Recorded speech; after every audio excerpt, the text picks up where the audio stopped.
سەوس سەرڕازاوە بە مرواری بە شەونمی سلێمانی شاری شاران لا بنیادنانەوە کانگای بوارەکانی ئەدەب و ڕۆشنبیری و هونەر بووە، بۆیە هاوتەریب لەگەڵ فراوانبوونی کوچە و کۆڵانەکانی ئەو بوارانەش تێیدا گەشەیان کردووە.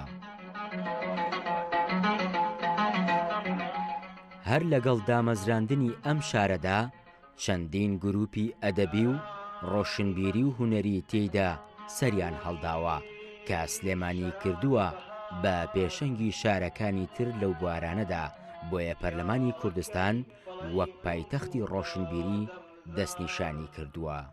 لێرە حرەکەی تیا بووە، تازەگەری تیا بووە، هەنگاوی تیا بووە، گروپیا دروست بووە، گروپی هونەری تیا دروست بووە، منافسە بووە لەبین گرۆپ هونەریەکان بەرەو ئیشی جوانتر، هەستی نەتەواتی تیا گەورە بووە، هەستی کۆمەڵایەتی تیا گەورە بووە، هەستی کوردایەتی تیا گەورە بووە. بینین ئەو جوڵەرە سیاسیکەوە لەم شارەدا هەبوو لە هیچ شارێکی کوردستانە نەبووە.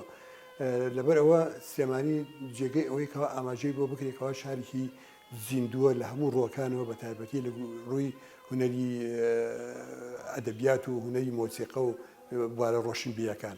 ئەو بکەوە ساڵێن ڕابردوو سلێمانیان هەڵبژار بە پایتەختی ڕۆشنبیری لە باشووری کوردستاندا.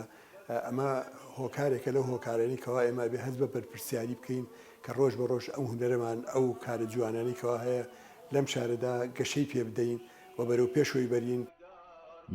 ناوبانگی ئەدەبی و ڕۆشنبیری سلێمانی وای لە یونسکۆ کرد ساڵی پار نازناوی شاری داهێنانی ئەدەبی لە بەرۆکی سلێمانی بدات.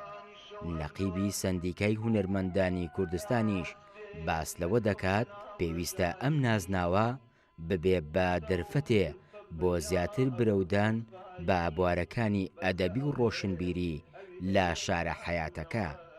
سلێمانی کاتی خۆی کە دروست بووە بۆ پایتەختی حکومڕانی دروست بووە، بۆیە بەڕای ئێمە هەر لە سەرەتاوە ئەبێت ئەو دەسەڵاتدارانی و کاتە گرنگیان بە بواری ئەدەب و هونەر دابێت لە بەرەوکو شارێکی نوێ چۆن خەڵکی تازە هاتۆتە ئەم شارە بۆ ریشتەجێ بوون.